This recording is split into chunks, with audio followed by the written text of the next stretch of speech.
بسم اللہ الرحمن الرحیم۔ السلام علیکم ناظرین کرام، ہم اس بات سے بخوبی واقف ہیں کہ اللہ کی طاقت سے بڑھ کر اس دنیا میں کوئی طاقت نہیں۔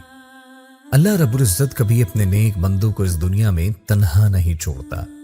اگر ہمارا یقین اللہ کے کلام پر پختہ ہو جائے تو کوئی بھی شیطانی طاقت ہو اپنا اثر کھو دیتی ہے۔ ناظرین گرامی، آج کا واقعہ بھی ایک ایسے گھرانے پر ہے جس کا شمار اللہ کے نیک بندوں میں ہوتا ہے، اور جب ایک اوباش لڑکا اس گھر کی عزت پر بری نگاہ ڈالتا ہے تو یہ گھرانہ کون سا ایسا عمل کرتا ہے کہ جس کی وجہ سے لڑکے کا ہر شیطانی عمل کا اثر الٹا اس کو ہی نقصان میں ڈال دیتا ہے۔ ویڈیو میں آگے بڑھنے سے پہلے نئے آنے والے دوستوں سے گزارش ہے کہ ویڈیو کو لائک کر دیجئے، چینل کو سبسکرائب کیجئے اور ساتھ ہی بیل آئیکن کو دبا دیں تاکہ تمام ویڈیوز کا نوٹیفیکیشن آپ کو بر وقت ملتا رہے۔ دوستوں، مدینہ منورہ میں ایک بہت بڑی مسجد تھی۔ اس مسجد کے خطیب یعنی امام صاحب تھے۔ ان کی ایک بہت خوبصورت جوان بیٹی تھی۔ اس نے کبھی کسی کی طرف نظر اٹھا کر نہ دیکھا تھا، لیکن اس کی طرف ایک نوجوان کی نظر پڑی۔ اس نوجوان نے جیسے ہی اس حسین لڑکی کو دیکھا تو اس پر فدا ہو گیا۔ اس نے معلومات حاصل کی تو پتہ چلا کہ بڑی مسجد کے امام صاحب کی بیٹی ہے۔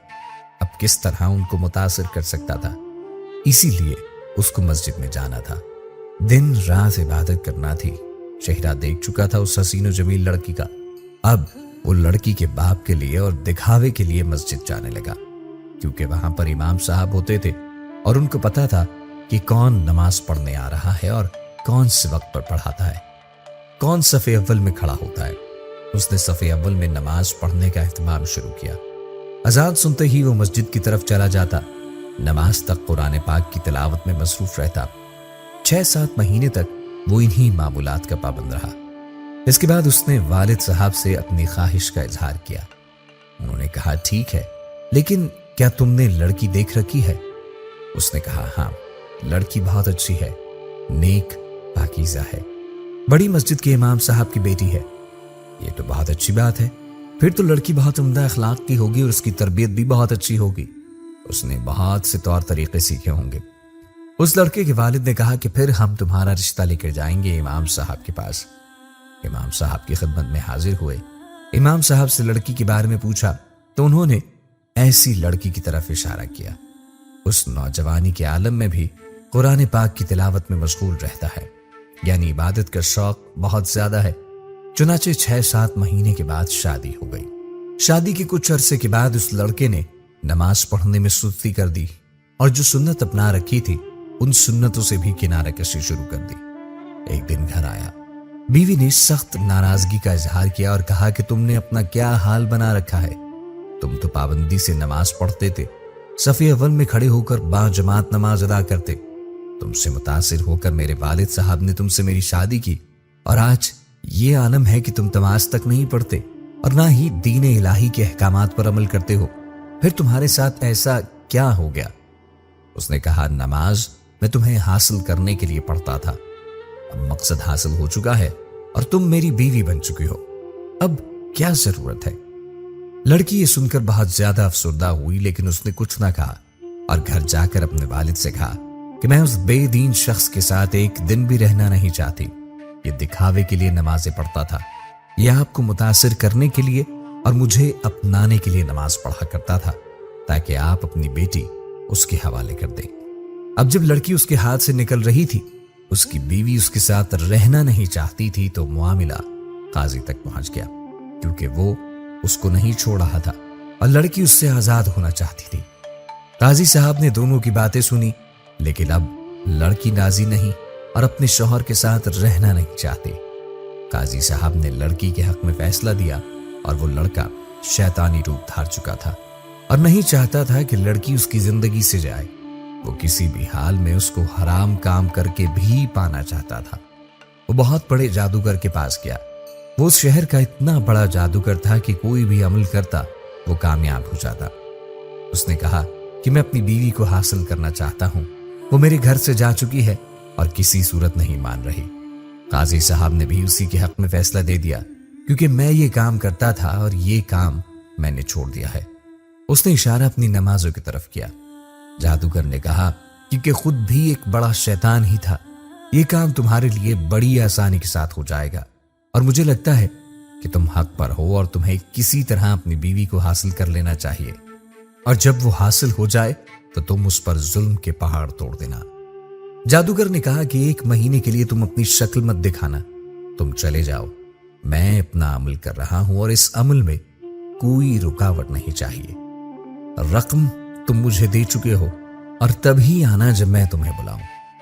لڑکا سمجھ گیا تھا کہ اس کا کام ہو جائے گا اور جادوگر اس کو خوشخبری سنائے گا، لیکن یہ کیا؟ اس کے آتے ہی جادوگر نے کہا کہ تم اپنے پیسے لے جاؤ، تیرا کام کسی صورت ممکن نہیں، کیونکہ جو کام میں کر رہا ہوں وہ کام ناممکن ہے۔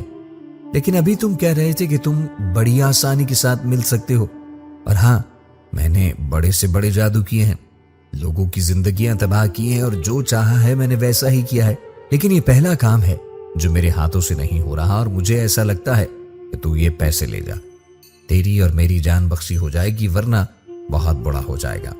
لڑکے نے کہا کہ تمہیں اور پیسے چاہیے تو مجھ سے لے لو، دیکھو میں اس لڑکی کو حاصل کرنے کے لیے سب کچھ کر سکتا ہوں، لیکن تم یہ رقم لے لو اور میرا کام کر دو۔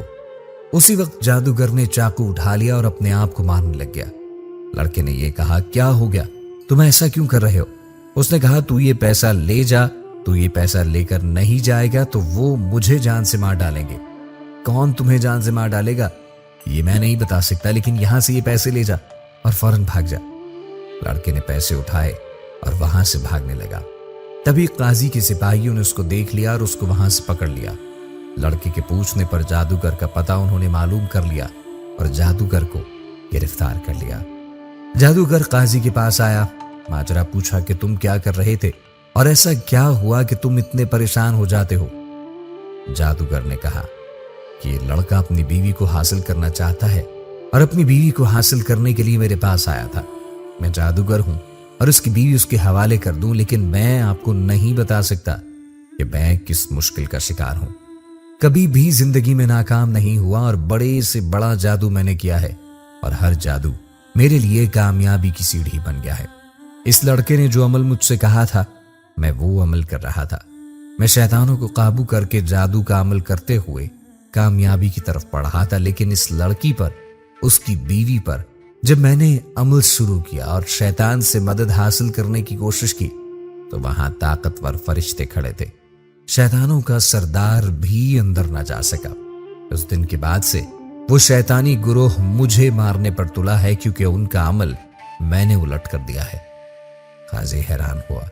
اس نے امام صاحب کو بلوایا اور جب امام صاحب تشریف لائے تو ان سے پوچھا گیا کہ آپ کیا عمل کرتے ہو کہ فرشتے آپ کے گھر کے چاروں طرف پہرا دے رہے ہیں؟ اس نے پوچھا کیا ہوا، کیونکہ ان کو تو پتا ہی نہ تھا کہ یہاں کیا چل رہا ہے۔ جب قاضی نے امام صاحب کو کہانی سنائی کہ یہ لڑکا دکھاوے کے لیے نماز پڑھتا تھا، جب آپ نے اپنی بیٹی کا فیصلہ دیا تو پھر بھی یہ لڑکا اس لڑکی کے پیچھے پڑ گیا اور آپ کی بیٹی کو حاصل کرنے کے لیے اس نے جادوگروں کے سردار سے مطالبہ کیا اور بہت سارا روپیہ پیسہ دیا، لیکن یہ عمل ناکام رہا۔ آخر وجہ کیا ہے؟ میں جاننا چاہتا ہوں کہ آپ ایسا کیا عمل کرتے ہیں جس کی وجہ سے فرشتے آپ کے گھر کے چاروں طرف کھڑے ہیں، جس کی وجہ سے شیطان کا سردار بھی آپ کی بیٹی کو ہاتھ نہ لگا سکا۔ امام صاحب نے کہا کہ حفاظت کرنے والا تو اللہ ہے، اس کی بڑی شان ہے، لیکن ہاں ایک خاص عمل ہے جس کے لیے ہمارے پیارے نبی حضرت محمد مصطفیٰ صلی اللہ علیہ وآلہ وسلم نے بھی حدیث مبارکہ میں فرمایا کہ اگر کوئی روزانہ سورہ بقرہ کی تلاوت کرتا ہے اس کے گھر میں جنات اور شیاطین داخل نہیں ہو سکتے۔ تو میں اور میری بیٹی روزانہ بلا ناغہ سورہ بقرہ کی تلاوت کرتے ہیں۔ ہمارے گھر میں سورہ بقرہ کی تلاوت ہوتی ہے، اور جس گھر میں سورہ بقرہ کی تلاوت ہوتی ہے اس پر جنات اور شیاطین اثر انداز نہیں ہو سکتے۔ نبی پاک علیہ الصلوۃ والسلام نے سورہ کی فضیلت میں بتایا ہے کہ شیاطین اس گھر سے بھاگ جاتے ہیں جہاں یہ سورہ پڑھی جاتی ہے، اور یہ سورہ بقرہ کی تلاوت ہے کہ جس سے جادو سے بچاؤ اور علاج دونوں کے لیے مفید ہے۔ جیسا کہ مسلم شریف کی حدیث نمبر 780 میں حضرت ابو ہریرہ رضی اللہ تعالی عنہ فرماتے ہیں کہ رسول اللہ صلی اللہ علیہ وآلہ وسلم نے فرمایا، تم اپنے گھروں کو قبرستان مت بناؤ، بے شک شیاطین اس گھر سے بھاگ جاتے ہیں جہاں سورہ بقرہ پڑھی جاتی ہے۔ ہمیں اللہ تعالی اپنی محبت میں گرفتار کرے اور جائز عمل کرنے کی توفیق عطا فرمائے۔